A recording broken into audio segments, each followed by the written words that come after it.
Well student, software का जो system software part है वो जो कंप्यूटर के हार्डवेयर होते हैं, हार्डवेयर कंपोनेंट्स होते हैं, उनको कंट्रोल करना, उनको इंटीग्रेट करना और मैनेज करने का काम करता है। यानी कि अगर सिस्टम सॉफ्टवेयर है तभी हार्डवेयर कंपोनेंट्स काम करते हैं अच्छे से। और ये एक इंटरफेस का कार्य करते हैं, एक सेतु का कार्य करते हैं सॉफ्टवेयर और हार्डवेयर के बीच में। आप नीचे डायग्राम में देख सकते हैं, यूज़र हैं, फिर एप्लीकेशन सॉफ्टवेयर नेक्स्ट होते हैं। जब हम एप्लीकेशन सॉफ्टवेयर पे काम करते हैं तो उसके बाद ऑपरेटिंग एंड सिस्टम सॉफ्टवेयर का कार्य शुरू होता है, और इस तरह से जो कि कंप्यूटर के सीपीयू के थ्रू मैनेज किया जाता है। वेल जनरली स्टूडेंट्स हमने देखा है कि जो सिस्टम सॉफ्टवेयर होते हैं वो ओएस यानी कि ऑपरेटिंग सिस्टम और फंडामेंटल यूटिलिटीज़ यानी कि सिस्टम यूटिलिटीज़ वाले होते हैं। ओएस यानी कि ऑपरेटिंग सिस्टम जैसे कि माइक्रोसॉफ्ट विंडोज़, लियोनिक्स, इस तरह के रहते हैं। और सिस्टम यूटिलिटीज़ यानी कि बायो सॉफ्टवेयर, नेटवर्किंग और डिवाइस कंट्रोल सॉफ्टवेयर इसके अंतर्गत आते हैं। Hardware drivers, hard disk sector जो है आपका, या बूट सॉफ्टवेयर, ये इसी के अंतर्गत आते हैं। जो कि सॉफ्टवेयर फॉर्मेटिंग जो कार्य है वो भी इसके अंतर्गत ही आता है।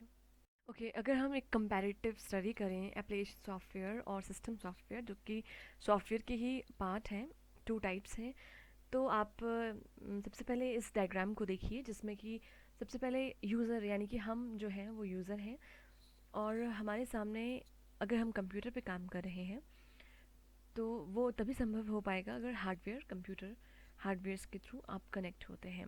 मतलब आपको एक फिजिकल हार्डवेयर चाहिए होगा, सीपीयू चाहिए होगा, मॉनिटर चाहिए होगा, उसके बाद जिसके थ्रू आप काम करते हैं वो जो इनबिल्ट, जिससे कि आपका कंप्यूटर ऑन होता है, प्रोसेस करता है, वो सिस्टम सॉफ्टवेयर कहलाता है।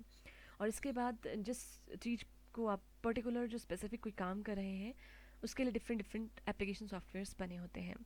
तो सबसे पहले यूज़र होता है, फिर सेकेंड होता है आपका एप्लीकेशन सॉफ्टवेयर, जिस ऐप्स के, जिस तरह की ऐप्स पे जिस तरह का काम आपने करना है उसके लिए स्पेसिफिक एप्लीकेशंस बने होते हैं। फिर सिस्टम सॉफ्टवेयर के बगैर जो हार्डवेयर है वो प्रोसेस नहीं कर पाता।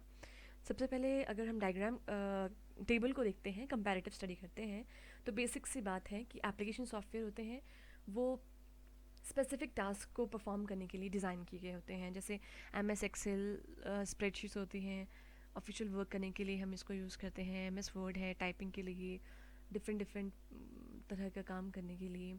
वहीं जो सिस्टम सॉफ्टवेयर है, वेयर एज सिस्टम सॉफ्टवेयर जो है वो एक प्लेटफॉर्म प्रोवाइड करता है एप्लीकेशन सॉफ्टवेयर को। यानी कि एप्लीकेशन सॉफ्टवेयर अगर आप चाहते हैं रन करना तो उसके लिए सिस्टम सॉफ्टवेयर यानी कि हार्डवेयर होना ज़रूरी है।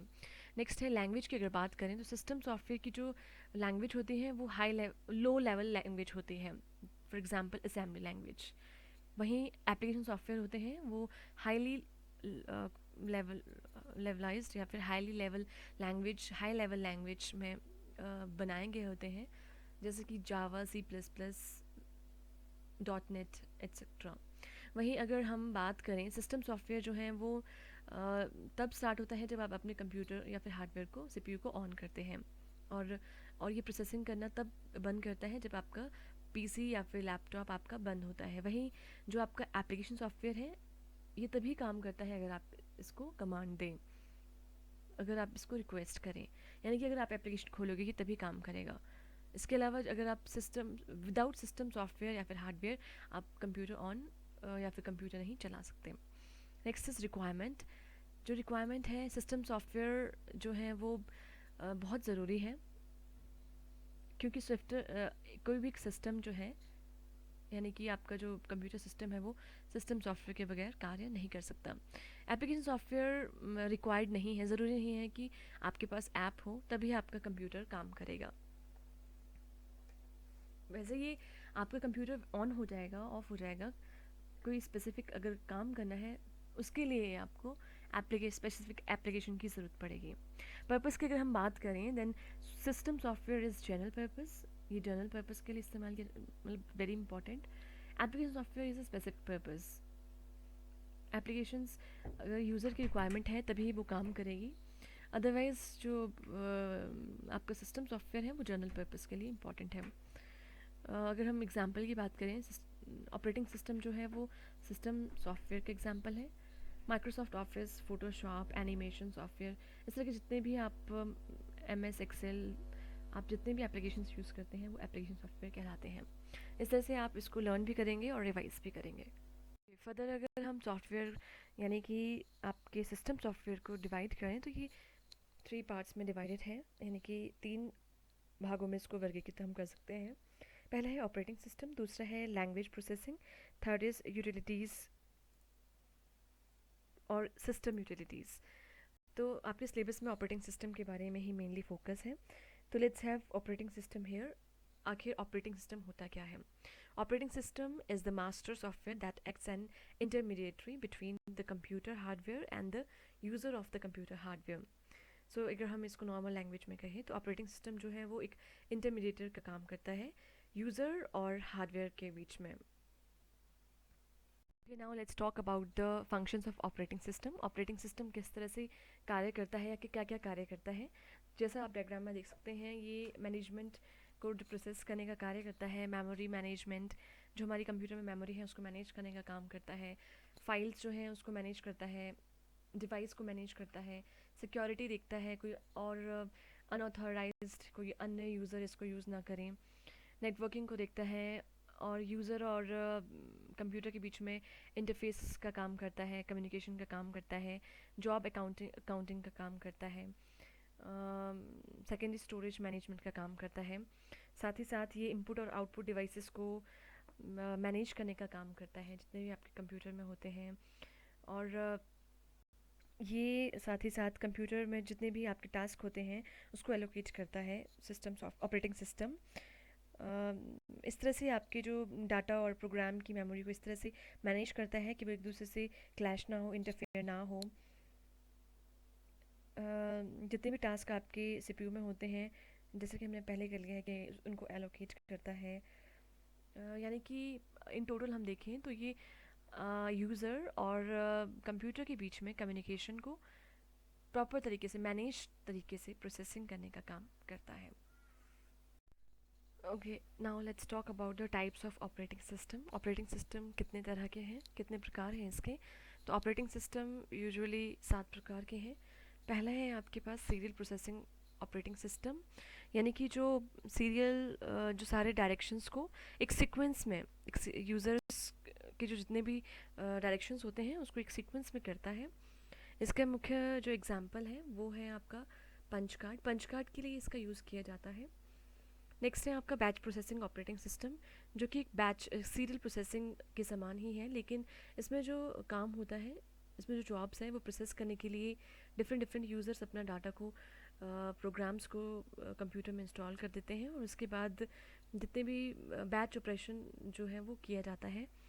जो सिस्टम ऑपरेटिंग सिस्टम है वो बैच ऑपरेशन करके आपको रिज़ल्ट प्रोवाइड करता है। जैसे कि for example forecast, weather forecasting या फिर पे रोल प्रोसेसिंग में इसका, या फिर स्टैटिस्टिकल एनालिसिस में इसका यूज़ किया जाता है। Next is single user operating system. Single user means एक समय में एक कंप्यूटर पर एक ही जो यूज़र है वो काम कर सकता है, और इसके एग्जांपल है MS DOS, विंडोज़ 9X, ये सारे सिंगल यूज़र ऑपरेटिंग सिस्टम है। Next is multi user operating system. As the name suggest कि मल्टी यूज़र्स हैं इसमें। इसमें कंप्यूटर के जो रिसोर्सेज हैं उस पर 2 या 2 से ज़्यादा टर्मिनल्स के साथ डाटा को एक्सेस किया जाता है। और इसके जो एग्जांपल्स हैं वो हैं Unix. Next is single tasking operating system. Single task यानी कि एक समय पर एक कंप्यूटर पर एक ही जॉब एग्जीक्यूट करने की इसमें संभावना रहती है। सिंगल टास्किंग ऑपरेटिंग सिस्टम भी इसको कहते हैं। MS DOS इसका एग्जांपल है। Next is multitasking operating system. Multitasking यानी कि मल्टी प्रोसेसिंग ऑपरेटिंग सिस्टम भी इसको बोलते हैं। इसमें बहुत सारे प्रोसेसिंग एक साथ हो रही होती है और कंप्यूटर इसमें जो काम है वो डिफरेंट प्रोसेसर्स को एग्जीक्यूट करता है। Next is real time operating system. Real time means इसमें जो टाइम है वो फिक्स होता है, फिक्स डेडलाइन इसमें प्रोसेसिंग के लिए दी जाती है। और इसका जो एग्जांपल है वो है फ़्लाइट कंट्रोल, जैसे जो एरोप्लेन में जो फ़्लाइट कंट्रोल है, रियल टाइम सिमुलेशन इसका एग्जांपल है, रियल टाइम एप्लीकेशंस इसके एग्जांपल है। Next is network operating system. Network operating system यानी कि NOS एक ऐसा ऑपरेटिंग सिस्टम है जो कंप्यूटर के बीच इंटरफेस, कनेक्शन और कम्युनिकेशन करने के लिए डिज़ाइन किया गया है। इसके एग्जांपल है विंडोज़ NT, यूनिक्स और लिनक्स।